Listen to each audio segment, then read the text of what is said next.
నమస్తే. కథాసుధ కార్యక్రమానికి అందరికీ స్వాగతం పలుకుతున్నది ప్రొఫెసర్ దుగ్గిరాల రాజకిషోర్, విశాఖపట్నం.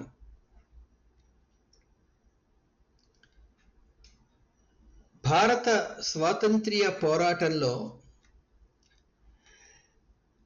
విప్లవకారుల పాత్ర, వారి పోరాటాలు, వారి త్యాగాలు, వారి ధైర్యము, శౌర్యము, వారి బలిదానాలు చిరస్మరణీయాలు, అత్యంత స్ఫూర్తిప్రదమైనవి. ముఖ్యంగా భగత్ సింగ్, రాజగురు, సుఖదేవ్, బటుకేశ్వర్ దత్, చంద్రశేఖర్ ఆజాద్, వీరందరిది ఒక బృందము. వీరి వీరోచిత పోరాటము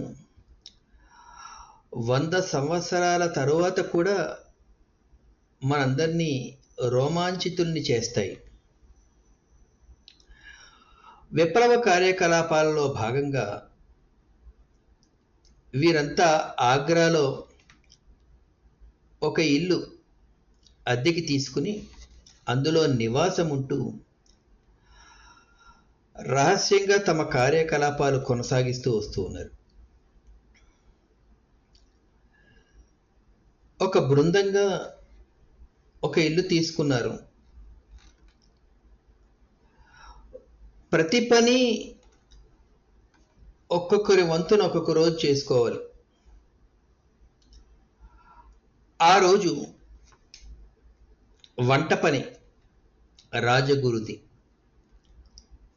ఆయన వంటింట్లో తమ తోటి విప్లవకారులందరికీ కావలసిన భోజన ఏర్పాట్లు చూసుకుంటున్నాడు. ఇక్కడ ఈ గదిలో విప్లవకారులు రకరకాలుగా చర్చల్లో ఉన్నారు. ఆ విప్లవ బృందానికి నాయకుడు చంద్రశేఖర ఆజాద్. ఆయన ఎన్నో విషయాలు చెప్తూ, విప్లవ పోరాటం అంటే సామాన్య విషయము కాదు. మన పోరాటంలో భాగంగా దోపిడీలు చేస్తాం బ్రిటిష్ వాళ్ళ ఆయుధాలని. ఎందుకంటే పోరాటానికి ఆయుధాలు సమకూర్చుకోవాలి కాబట్టి.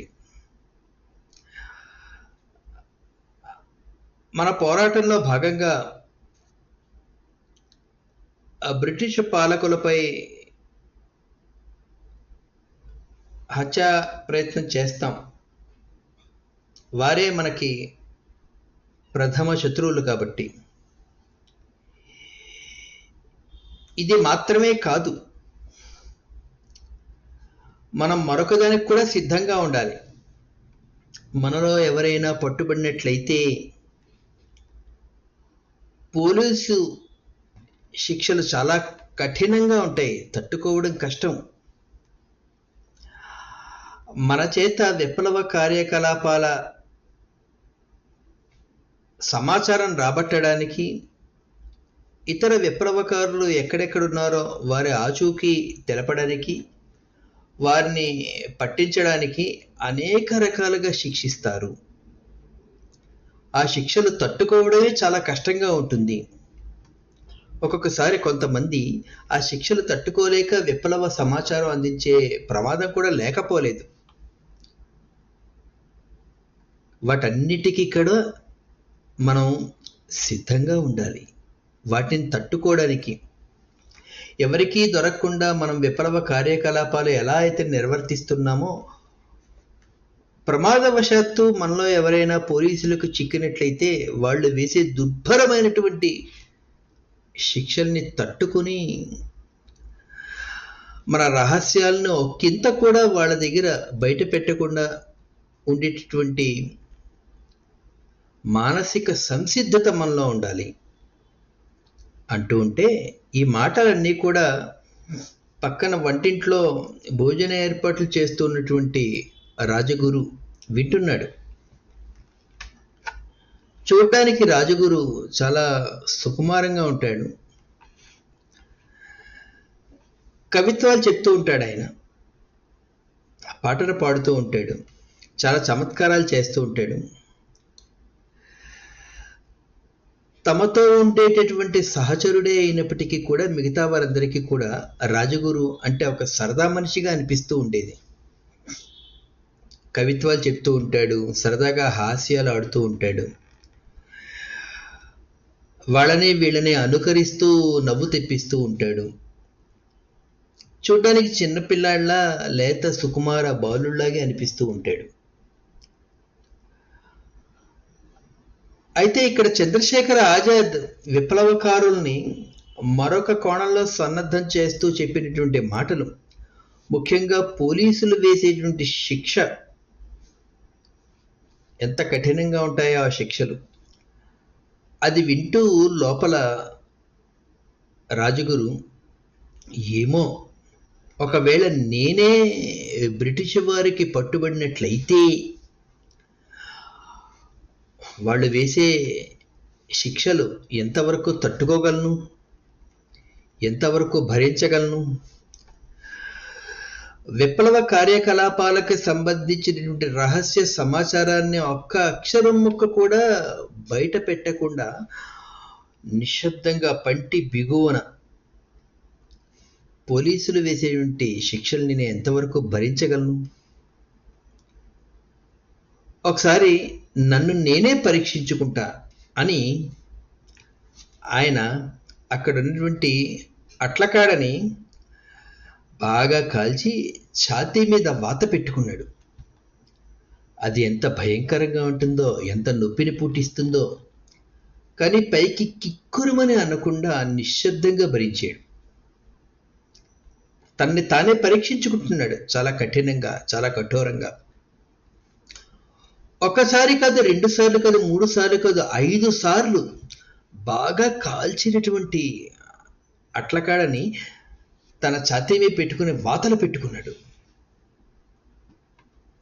తన కళ్ళల్లోంచి నీరు వచ్చాయి ఆ బాధ భరించలేక. కానీ పైకి అని కూడా రాజగురు పెనుగులాడలేడు. ఆ తర్వాత నిశ్శబ్దంగా పైన చొక్కా వేసేసుకున్నాడు.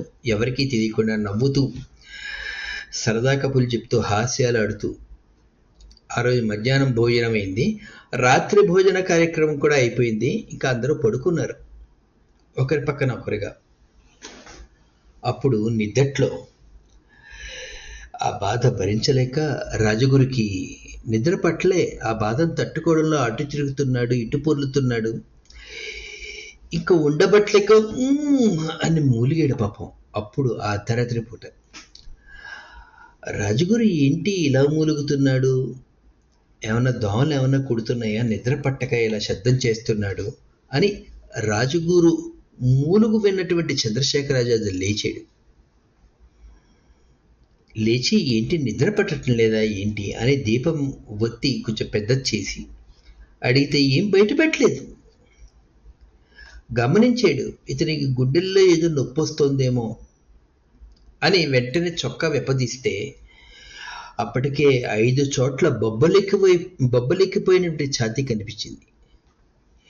ఏంటి, ఏం జరిగింది అని ఒక్కసారిగా అడిగేసరికి అందరూ లేచి కూర్చున్నారు. ఎందుకంటే చంద్రశేఖర్ ఆజాద్ గొంతు చాలా పెద్దదిగా ఉంటుంది.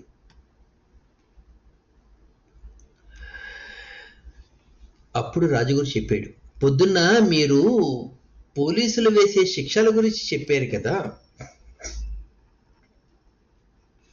తట్టుకోవడం కష్టం అని చెప్పారు కదా, దానికి సన్నద్ధంగా ఉండాలి అని చెప్పారు కదా. నిజంగా ఒకవేళ పొరపాటున నేను పోలీసులకు పట్టుబడినట్లయితే బ్రిటిష్ వాళ్ళు వేసే శిక్షలు భరించుకునేటువంటి సన్నద్ధత సామర్థ్యం నాలో ఎంత ఉంది అని నన్ను నేను పరీక్షించుకోవడానికి బాగా కాల్చినటువంటి అట్లకాడితో 5 సార్లు నా ఛాతీ మీద వాత పెట్టుకున్నాను. నాకు ఇప్పుడు అర్థమైంది, ఎలాంటి శిక్ష వేసినా నేను తట్టుకోగలను. విప్లవ కార్యకలాపాలు, విప్లవకారుల ఆచూకీ గురించినటువంటి ఏ రహస్యాన్ని నేను చెప్పలేను.